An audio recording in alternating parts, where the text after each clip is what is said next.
from the BBC World Service in association with ABC and All India Radio. This is Stumped. Hello and welcome to Stumped, your intercontinental hit of news, features and debate from the quirky world of cricket.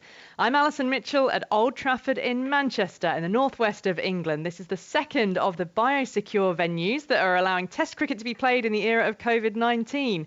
And I'm in the BBC commentary box right now, overlooking the ground with the bright red outline of the hotel that flanks the ground. I can't quite see my bedroom because I'm not facing the ground this time like I was in Southampton. I've got a view out the back over the car park for the next 2 weeks, but I can see the other Old Trafford in that direction and the Sir Alex Ferguson stand, for those of you who like your football.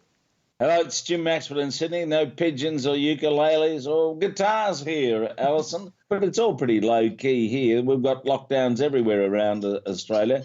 So we're happy that it's not the cricket season, and we're wondering what sort of cricket season we are going to get, with some interesting announcements recently about the BBL, the WBBL, and a squad of 26 going to England, perhaps in September. But it's a world of perhaps. Here too, I'm Charu Sharma for All India Radio, once again in Bangalore, where I'm sad to report that we are once again under lockdown, and that's because of the unbridled rise in positive corona cases, which is sad, really. But I do feel very sad for those with small businesses who just about started limping back to normal in the last month or so, and now what would be going through them again? And the lockdown, of course, is for only a week, but it could extend to another week. That'll take us to the end of July. So, tough times for life and certainly for sport. And I mentioned last week I'd much rather be, or I'd give a lot, maybe a hand and a leg, to be where Alison is, and I'll repeat that this week. Yeah, do you know, the only certainty is uncertainty, isn't it? And yet, from being at cricket, talking about cricket, it was a 5-day period of relative normality. I mean, of course, abnormal with all the strict measures in place all around this match. But actually, when you are in it and you're talking about cricket and you're meeting up and having dinner of an evening, albeit socially distanced, it's easy to almost forget that we're still in the midst of this pandemic with all the lockdowns happening around us. Well, the big news ahead of this Test match was that Jofra Archer was dropped for a breach of the team's biosecure protocols. Now, what we understand about it is that it happened between the Ageas Bowl and Old Trafford. Jofra went home, nipped back to his flat in Hove, which is on the south coast, so not a million miles from Southampton, but it was a clear breach of protocol where players travelling in separate cars were expected to drive straight from one venue to the other. And I suppose that is the one time when you are outside of the bubble, but that was the breach. The ECB say that Jofra now has to do 5 days in isolation. He has to pass 2 COVID tests before he can continue normal life, if you like, in the bubble with the squad, and before he can, of course, be considered to play in the third Test match. Now, Archer has said via a statement, "I'm extremely sorry for what I have done. I've put not only myself, but the whole team and management in danger. I fully accept the consequences of my actions, and I want to sincerely apologise to everyone in the biosecure bubble. It deeply pains me to be missing the Test match, especially with the series poised. I feel like I've let both teams down, and again, I am sorry." Just have a listen to the reaction of the former England captain, Michael Vaughan. He's a young kid who's made a silly mistake, and England will miss him because, I mean, that spell that he bowled on the 5th day was Jofra back to Lords, what we saw last year against Steve Smith. I know he's got 5 days. I don't think they'll play him next week. To not realise that he can make these mistakes and all of a sudden he just walks straight back into the England team next week. With the amount of competition, he might have to wait a few Test matches to get his place back. Now, when we first heard of this news, those of us in the media, we were allowed to nip home between Test matches. And I think there was a degree of risk assessment done with that. How many people do you live with? Who do you live with? What are your circumstances? So, how safe is it deemed? But the players are in a different bubble again. We don't have any contact with them as we're in this biosecure environment. They're in an inner bubble, if you like. But, it is one rule for all, and as a team they've all had to buy into this. And I guess what's more is that millions of pounds aren't resting on whether we commentators can commentate if the worst was to happen with one of us. But if one break of the bubble, it can burst the whole bubble. It's a sign, Charu, isn't it, that these breaches are taken very, very seriously? Without question. I mean, you have to because of the times.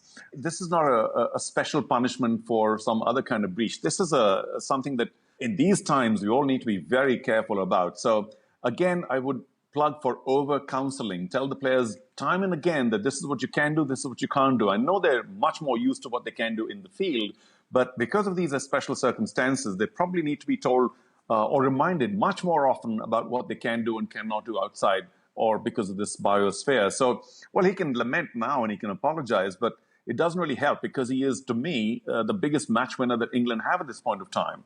And the West Indies will be only too happy to not see him on the field. But as an aftermath or the follow-up of this problem now, he probably needs to show role model quarantining, saying, well, right now I understand what I've done, and I'm going to show people that I'm not going to worsen it. I'm going to now be a team man and try and do everything possible to get back and hopefully be negative as well. So this is tough on England for sure.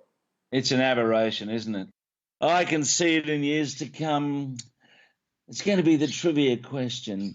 Why did Jofra Archer get dropped from the England side? Oh, because he went back to his flat. It's just up there with trod on the ball, isn't it? One of those strange occurrences as to why I missed a test match, breaching a biosecure protocol. He nipped home between matches, and now it means he is... I can probably look across and see his hotel room from here, and he will be able to pop out on the balcony. I hope he's got a ground-facing room that he can at least follow the test match in real life. But yeah, 5-day isolation before he's back in circulation, so to speak. From the BBC World Service, this is Stumped on All India Radio. Men's and women's recreational cricket also resumed here in England last Saturday after being given the green light by Prime Minister Boris Johnson.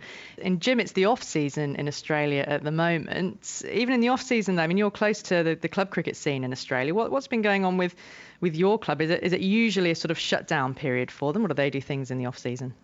Well, we're trying to get organised with the AGM imminent and the start of the season on September the 24th. But at this stage, it'll only be our first grade sides that'll be playing, and the lower grades won't come out and play until October. And that has a bit to do with grounds and a fair bit of rugby league and Aussie rules, depending where you are, overflowing into the cricket season. So unlike England, most of our cricket grounds are football grounds. But in terms of playing the game, everything being equal with the virus moving on, we'll be playing on September the 24th. But there's a question mark always about things like that occurring. Yeah, and I think a lot of eyes will be on, I'm sure, how the club games manage in the UK. Those who are, I suppose, showing the way and getting back into cricket first, others can follow it. Charu, I know you're in lockdown at the moment, but what's the sense around the club game and kind of keeping clubs, I guess, afloat even? Well, not good at this point of time, Alison, sadly. Of course, this is the least feasible time for cricket in India. We're in the middle of our Indian monsoon, so not much cricket is played this time anyway. But the mood is pretty somber because, I mean, there's so many lockdowns in different parts of the country, in the urban areas for sure. They've been locked down for many months now. And the one thing that is obviously also not permitted is going around and playing with a group of people because we can't quite create bio bubbles in recreational sport. So it has taken a big licking. Normally, of course, a lot of recreational cricket in India is also played out in the streets or the parks or wherever, but none of that is allowed at this point of time. So sport is really at an all-time low in India. Cricket too, although, like I did say, that it's not high tide for cricket at this point of time in India, but it's all very dismal. We don't quite know when things are likely to open up. So there's been no club cricket. Even the cricketers for India are isolated. They're training in patches alone. And it's all very disjointed at this point of time, and no silver lining, I'm afraid, at this time.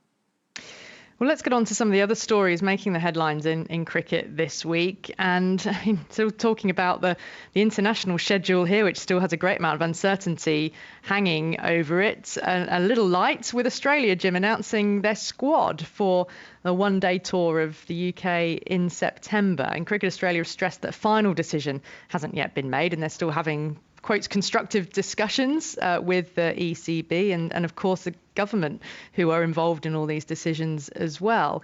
I guess a bit difficult to speculate whether the tour will go ahead, and you've got some inside info for us, but any standout names in the squad for you that's been named? Well, I was interested to see particularly a young fellow by the name of Josh Felipe, who's made quite a name for himself in the Big Bash. He's a dashing right-hander, wicket keeps as well.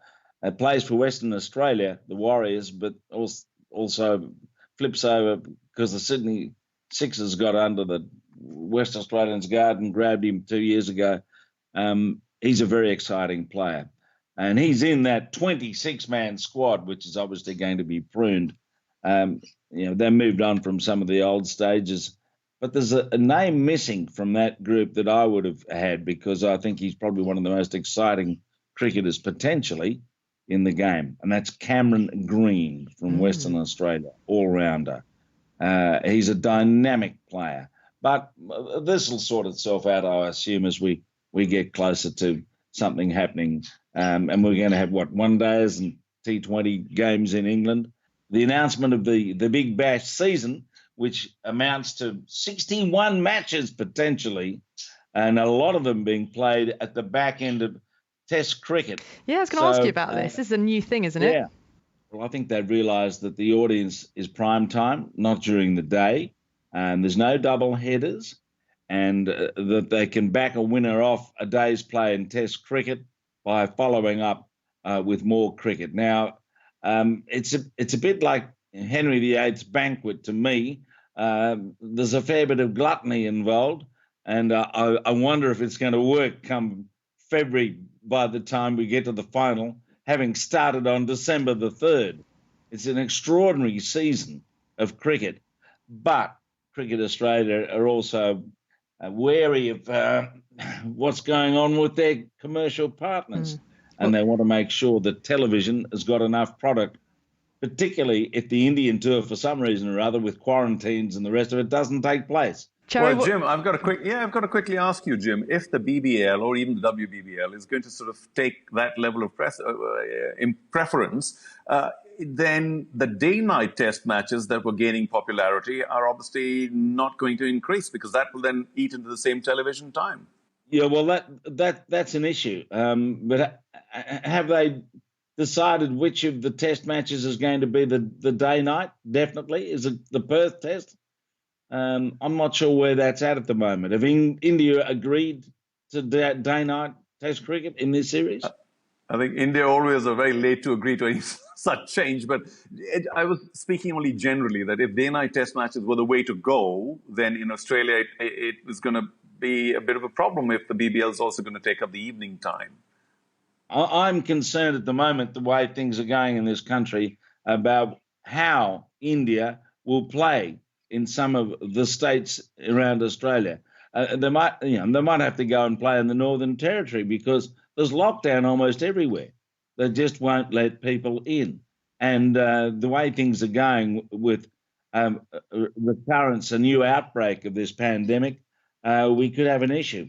Everything's a bit of a perhaps. It would seem that there must be a contingency in place which would say, similar to this series in England, that you identify one ground in the worst case scenario, ideally two, so that you can have a little bit of cricket integrity, i.e., playing across some different conditions, but where you can create a biosecure type of environment, because it would be too big a risk to have an India team come with a schedule that involves travelling all across the country, and then at the last minute a lockdown puts pay to it.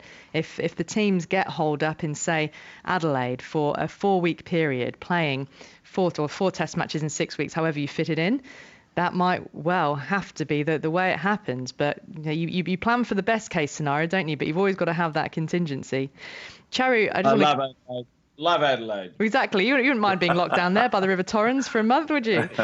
Charu, what about England's tour of India? That happens before that in September and October. It seems that is highly likely to be postponed. But again, how much of a financial hit would that be for the BCCI? Does that just make it even, give them an even greater incentive that they must get an IPL played somehow? Absolutely. I mean, obviously the IPL is a much bigger hit in case that doesn't happen.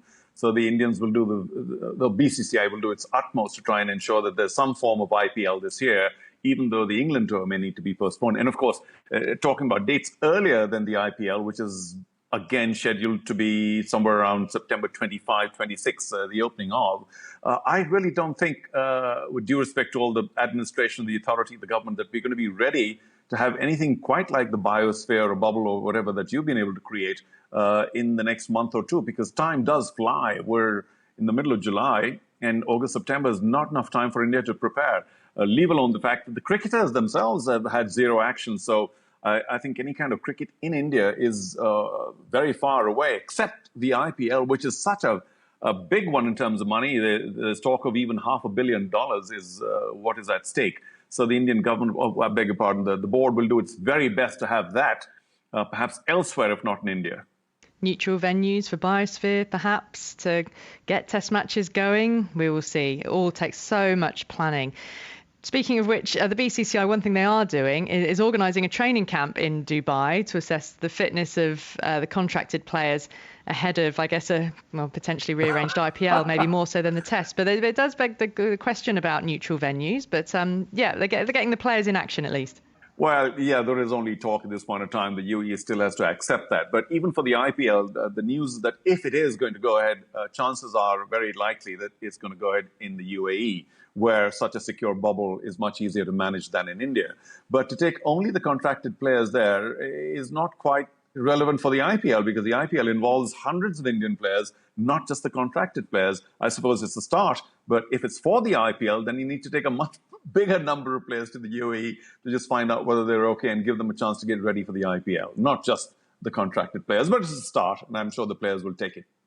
Yeah, maybe this is about getting some focus on the international game, getting an India team ready that can play some cricket, whether it is England first and then travelling to Australia. But good news, at least, that those contracted players are getting moving and starting to get a bat in hand and a ball in hand again. Well, that's it for this week's Stumped here on All India Radio. Remember, you can follow us on Twitter. We're at BBCWS Sport and use the hashtag BBC Stumped. My thanks to Charu Sharma and Jim Maxwell, and of course to you for listening. Do stay safe and join us again next time. Bye-bye.